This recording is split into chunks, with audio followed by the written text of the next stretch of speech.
Student, एक बार फिर से आपका स्वागत है। नवीनतम वीडियो देखने के लिए चैनल को सब्सक्राइब करें और ज़्यादा से ज़्यादा शेयर भी करें। तो स्टूडेंट, आज की इस वीडियो में हम पढ़ेंगे जैव विविधता की क्षति के बारे में। तो यहाँ पर इस वीडियो में हम जैव विविधता की जो क्षति है उसको विभिन्न आंकड़ों और तथ्यों के हिसाब से अपन इसको समझेंगे और ऐसी कौन कौन सी जातियां हैं जो विलुप्त हो चुकी है उनके उदाहरण की सहायता से अपन इसमें देखने वाले हैं।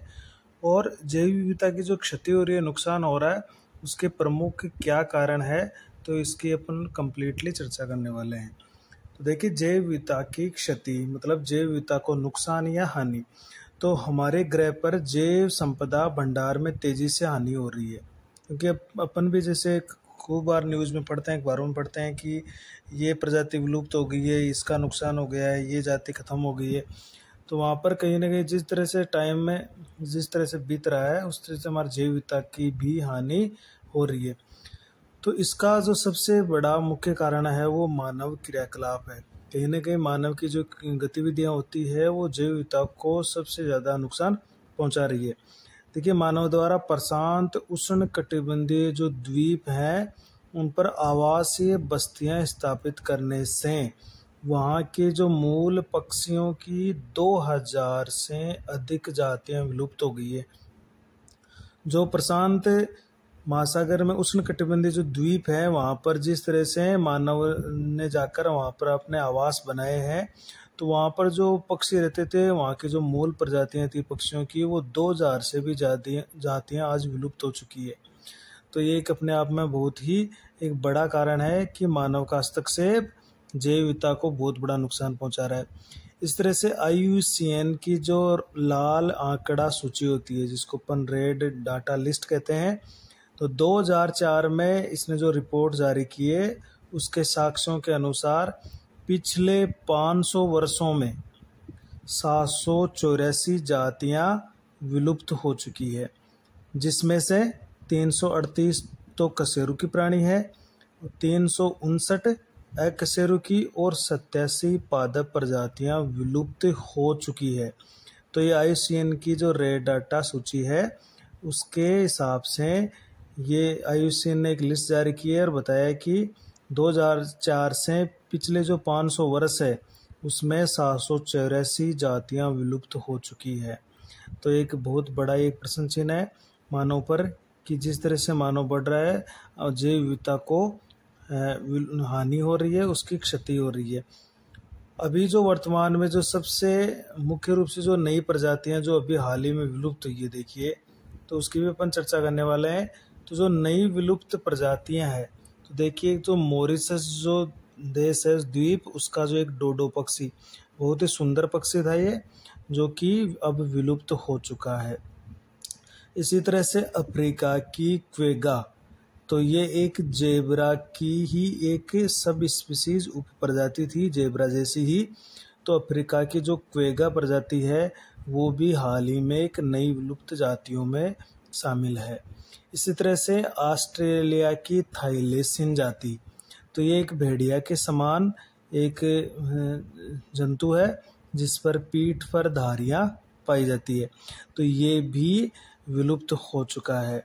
इसी तरह से रूस की जो स्टेलर की जो समुद्री गाय है, स्टेलर साइंटिस्ट हैं, तो इनकी जो समुद्री गाय है, इन्होंने इनको खोजा था, तो वो भी विलुप्त हो चुकी है, जो कि एक समुद्री स्तनधारी जीव था। इसी तरह से बाली, जावा और कैस्पियन की जो बाघ की, टाइगर की जो 3 उप जातियां थी वो भी विलुप्त हो चुकी है। तो ये नई विलुप्त प्रजातियों में शामिल है। तो यहाँ से जरूर प्रश्न बनता है। तो मॉरिशस का डोडो पक्षी, अफ्रीका की क्वेगा, ऑस्ट्रेलिया की थाईलेसिन, रूस में जो स्टेलर की जो समुद्री गाय है वो, और बाली, जावा, कैस्पियन का जो बाघ है वो हाल ही में विलुप्त हुए हैं। पिछले 20 वर्षों में देखिए, अपन केवल 20 वर्षों 20 ईयर्स की बात कर रहे हैं कि उन 20 वर्षों पिछले 20 वर्षों में 27 जातियां विलुप्त हो गई है, जिसमें उभयचर की जो जातियां हैं सबसे अधिक विलुप्त हुई है। तो केवल अपन 20 वर्षों की बात करें तो लगभग 27 जातियाँ विलुप्त हो चुकी है, और उसमें सबसे ज़्यादा जो विलुप्त हुई है वो प्रजातियां हैं उभयचर या एम्फीबिया की। तो ये भी आपको ध्यान रखना है। देखिए एम्फीबिया को बहुत ज़्यादा नुकसान हुआ है। एक भयानक तथ्य ये भी है कि विश्व की 15,500 से भी अधिक जातियां विलुप्ति के कगार पर है। मतलब अभी ये विलुप्त नहीं हुई है, लेकिन अगर इनका संरक्षण नहीं किया गया तो आने वाले कुछ ही समय में 15,500 और प्रजातियां विलुप्त हो जाएगी। तो ये भी एक बहुत भयानक तथ्य है, एक हमारे लिए सोचनीय विषय है कि यदि इन प्रजातियों का संरक्षण नहीं हुआ तो ये भी आने वाले समय में हमें केवल किताबों में देखने को मिलेगी। वर्तमान में 12% पक्षी, देखिए 23% स्तनधारी, 32% उभयचर तथा 31% आवर्तबीजी पादप, इनकी जातियां विलुप्ति के कगार पर खड़ी है। देखिए तो 12% पक्षी, 23% स्तनधारी, 32% उभयचर और 31% आवर्तबीजी पादपों की जातियां, अगर इनका संरक्षण नहीं किया गया तो ये भी कुछ समय बाद में विलुप्त हो जाएगी। यहाँ पर भी अपन ने एक बात नोट करने वाली है कि यहाँ पर भी जो विलुप्ति के कगार पर खड़ी है जो जातियां, उसमें सबसे ज़्यादा देखिए उभयचर है। तो ये भी एक महत्वपूर्ण बात है कि यदि जो जातियां सबसे ज़्यादा विलुप्त हो रही है इन कुछ ही सालों में, वो सबसे ज़्यादा उभयचर जातियां विलुप्त हुई है। लगभग 300 करोड़, जिसको अपन 3 बिलियन के रूप में भी लिखें, 300 करोड़ या 3 बिलियन,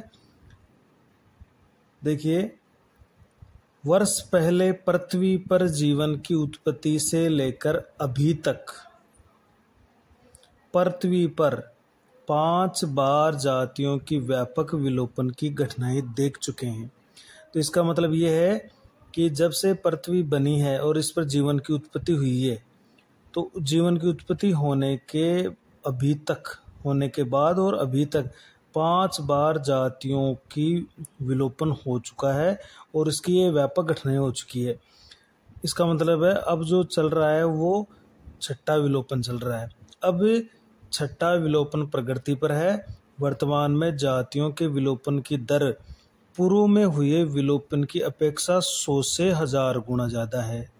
देखिए ये भी एक परेशान करने वाली बात है कि जो 6वां विलोपन हो रहा है उसकी जो दर है, विलोपन होने की दर प्रजातियों की, वो पिछले जो विलोपन हुए हैं उससे 100 से 1000 गुना अधिक तेजी से ये विलोपन हो रहा है। और इसके लिए अगर सबसे बड़ा कोई उत्तरदायी है तो वो मानव के क्रियाकलाप हैं। देखिए तो मानव ने जिस तरह से अपने सुख सुविधाओं के लिए जैव विविधता को नुकसान पहुंचाया है, ये हमारे लिए बहुत ही सोचनीय विषय है। तो 5 बार जातियां विलुप्त हो चुकी है पृथ्वी पर, और अब 6वां विलोपन प्रगति पर है, ये चल रहा है। और यदि अब भी ध्यान नहीं दिया गया तो कुछ ही सालों में ये जो प्रजातियां हैं ये केवल किताबों में देखने को मिलेगी, हम इनको नहीं देख पाएंगे। तो ये बहुत बड़ा ये हमारे लिए सोचनीय विषय है।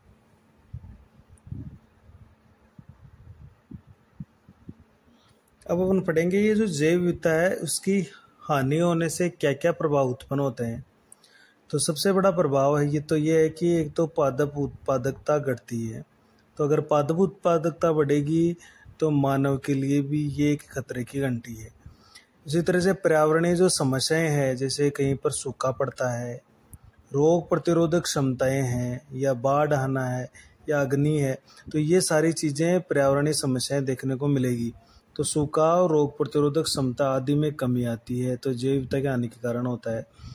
पारतंत्र की जो प्रक्रियाएं हैं, जैसे पादप उत्पादकता है, जल का उपभोग है, पीड़क और रोगों को जो चक्र है उसमें परिवर्तनशीलता बढ़ जाती है। तो ये तो हम देखने को मिलता है कि किस तरह से जल उपभोग और जो कीट हैं या पीड़क हैं उनके किस तरह से जीवन चक्र में बदलाव आया है, और जो रोग हैं, अन्य रोग, उनके भी चक्रों में बदलाव आया है।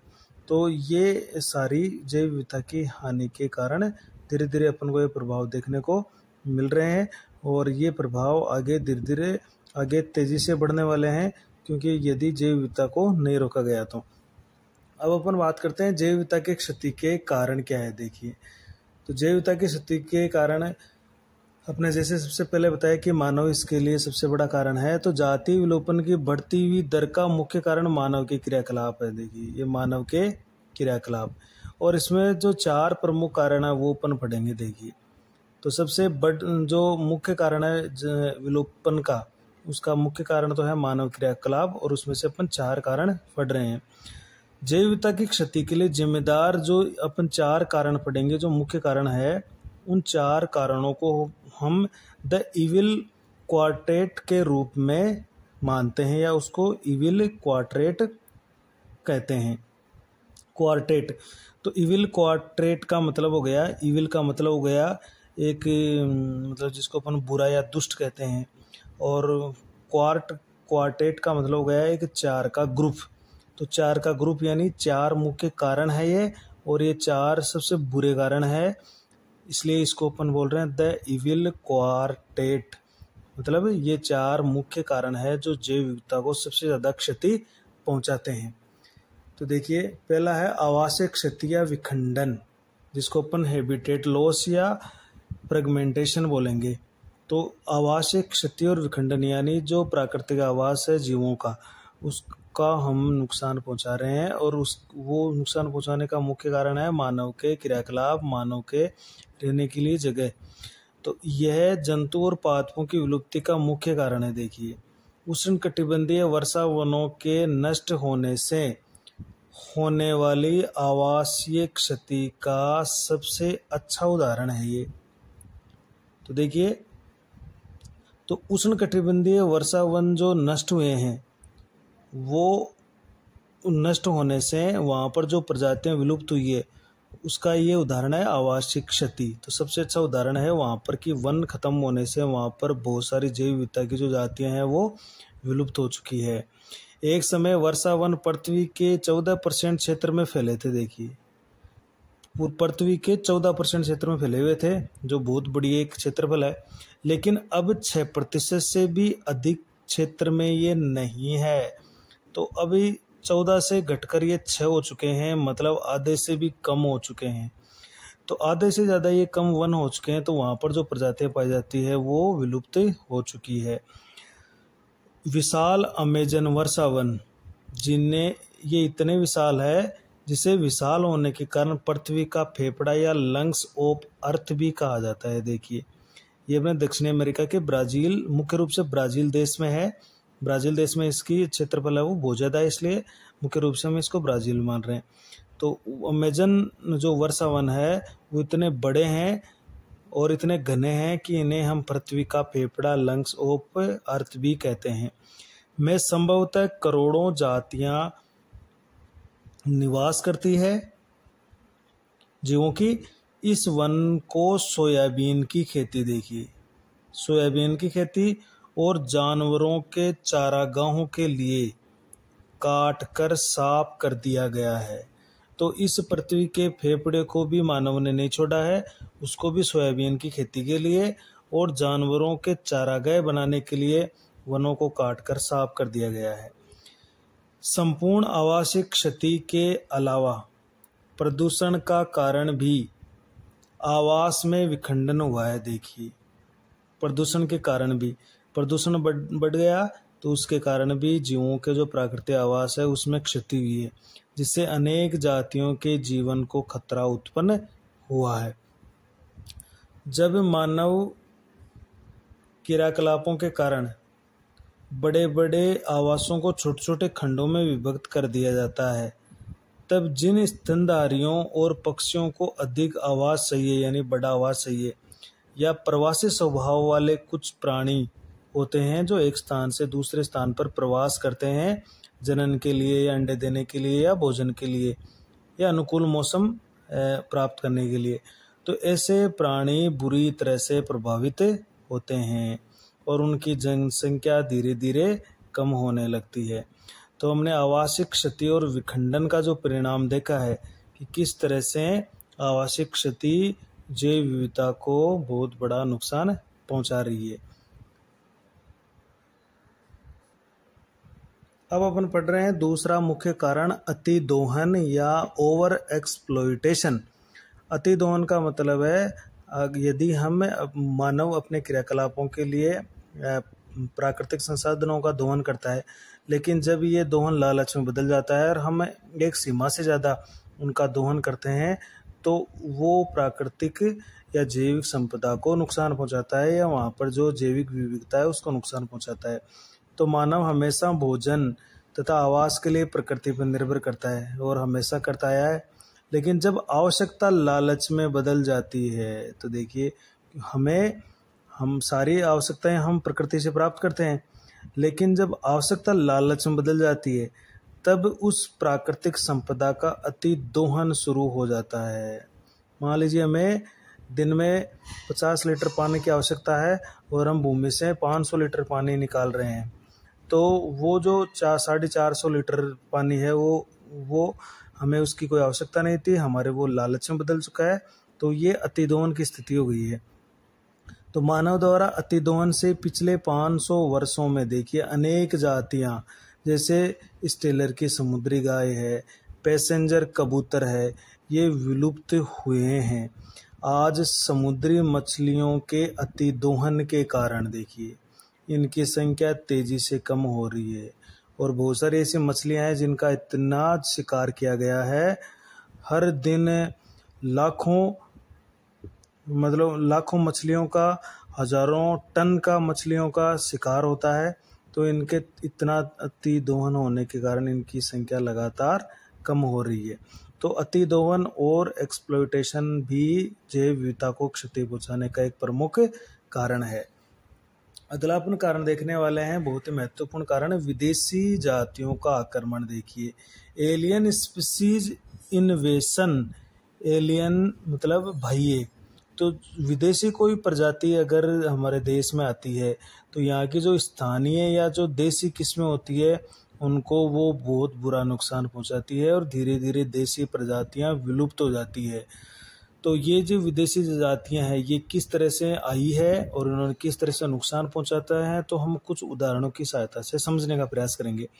देखिए जब बाहरी या विदेशी जातियां अनजाने में, या तो वो अनजाने में आ जाती है क्योंकि हम कोई वस्तु लाते हैं और उस वस्तु के साथ, जैसे गेहूं हमने आयात किया तो गेहूं के साथ आ गई, या हमने कोई अन्य पादप के बीज लेके आए और उसके साथ आ गई, या जानबूझकर किसी उद्देश्य से, या है हमने हरियाली लाने के लिए या और कुछ उद्देश्य से जानबूझकर किसी उद्देश्य से एक क्षेत्र में लाई जाती है। देखिए जब कोई बाहरी या विदेशी जातियां अनजाने में या जानबूझकर किसी उद्देश्य से एक क्षेत्र में लाई जाती है तब उनमें से कुछ आक्रामक होकर स्थानीय जो जातियां होती है उसमें कमी या उनकी विलुप्ति का कारण बन जाती है।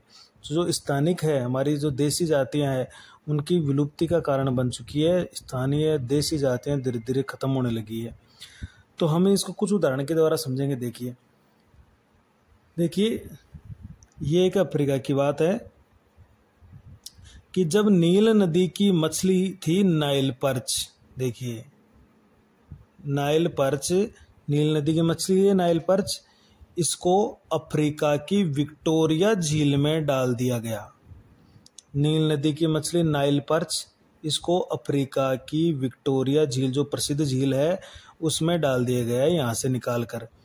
तो इस परभक्षी मछली के कारण, ये जो नाइल पर्च थी ये परभक्षी किस्म थी, यानी शिकार करके खा रही थी, तो इस परभक्षी मछली के कारण झील में रहने वाली यानी विक्टोरिया झील में रहने वाली जो पारिस्थितिकी रूप में बहुत ही महत्वपूर्ण थी, पारिस्थितिकी रूप से बेजोड़ सिचलिड मछलियों की 200 से अधिक जातियां विलुप्त हो गई। देखिए तो ये एक नील नदी की मछली थी नाइल पर्च, उसको अफ्रीका की विक्टोरिया झील में डाल दिया गया।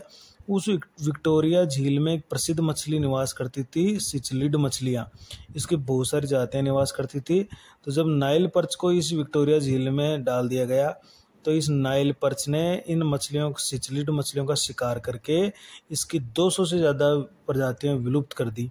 तो कहने का मतलब है ये जो विदेशी किस्म थी नील नदी की किस्म, ये इसके लिए यहाँ पर बहुत ही नुकसानदायक साबित हुई है। इसी तरह से देखिए गाजर घास, जिसका वैज्ञानिक नाम होता है पार्थेनियम हिस्टेरोफोरस। देखिए गाजर घास, पार्थेनियम हिस्टेरोफोरस, ये एक बहुत ही खतरनाक खरपतवार है जो विदेशों से भारत आई है। इसके अनेक देसी जातियों को नुकसान पहुंचाया है और ये एलर्जी का भी बहुत बड़ा अब ये कारण बन चुकी है। तो ये गेहूं के साथ आई हुई है। जब भारत ने गेहूं का आयात किया था तो उसके साथ ये एक खतरनाक किस्म की खरपतवार गाजर घास पार्थेनियम हिस्टेरोफोरस आ गई है और आज ये हमारे देश की समस्या बन चुकी है। देश के लगभग ये क्षेत्रों में फैल चुकी है। तो इसने ये जहाँ पर भी उगती है वहाँ के देसी किस्म के पादपों को ये नुकसान पहुँचाती है। इसी तरह से एक लेंटाना, एक पुष्पीय पौधा है लेंटाना। तो ये एक पुष्पीय पादपों की एक प्रजाति है जो अमेरिका से लाई गई है। इसमें भी देसी प्रजातियों को नुकसान पहुंचाया है। तो लेंटाना को भी जब इसमें यहाँ पर लगाया गया है ये पुष्पीय प्रजाति को, तो यहाँ इसने जो देसी किस्में थी उसको बहुत बड़ा नुकसान पहुंचाया है। इसी तरह से जो जलकुंभी है वाटर हायासिंथ या जिसको अपन आइकोर्निया बोलते हैं, ये भी एक जलीय पौधा है और इसके सुंदर नीले फूलों के कारण इसको विदेशों से लाया गया था। आज ये जलाशयों में, विभिन्न जलाशयों में फैलकर एक खतरनाक जलीय खरपतवार बन चुकी है। अब ये आउट ऑफ कंट्रोल हो चुका है, पूरे लगभग जलाशयों में फैल चुका है और इसने जो जलीय पारितंत्र है उसको भयंकर नुकसान पहुंचाया है। तो जो जलकुंभी आइकोर्निया है इसने भी जलीय पारितंत्र को बहुत बड़ा नुकसान पहुंचाया है। तो नील नदी की मछली, गाजर घास, लेंटाना, जलकुंभी, ये सारी विदेशी प्रजातियां थी जो कहीं ना कहीं से लाई गई और इसने नुकसान पहुंचाया है जैव विविधता को। इसी तरह से अपन एक उदाहरण और पढ़ते हैं, अफ्रीकन केटफिश। तो ये केटफिश है मछली। तो मछली पालन के उद्देश्य से अफ्रीकन केटफिश, जिसका वैज्ञानिक नाम है क्लेरियस गेरीपाइनस, इस मछली को जो हमारे देश की जो नदियां हैं उसमें लाया गया कि केटफिश को पालेंगे। लेकिन इस केटफिश ने क्या किया, हमारी नदियों की जो मूल केटफिश थी, हमारी जो देसी केटफिश थी, उस प्रजातियों के लिए अब ये खतरा बन चुकी है। ये इतनी ज़्यादा फैल गई है और हमारी जो देसी केटफिश थी, मूल केटफिश, उसको इसने नुकसान पहुंचाया है। तो अफ्रीकी केटफिश ने हमारी जो नदियों की देसी केटफिश है उसको नुकसान पहुंचाया, उसके लिए खतरा बन चुकी है और जैव विविधता को ये नुकसान पहुंचा रही है। तो ये कुछ कारण थे विदेशी प्रजातियों के आक्रमण से हमारी देशी जैव विविधता को नुकसान पहुंचाने का। और लास्ट जो द इविल क्वार्टेंट में लास्ट जो कारण है वो है सह विलुप्तता। देखिए जिसको को एक्सटिंक्शन बोलते हैं, सह विलुप्तता। देखिए सह यानी साथ, विलुप्तता यानी विलुप्त हो जाना। तो जैसे अगर कोई एक जाति विलुप्त होती है और अगर कोई दूसरी जाति उस जाति के साथ जुड़ी हुई थी, चाहे वो भोजन के लिए, आवास के लिए, तो धीरे धीरे वो जाति भी फिर विलुप्त हो जाती है।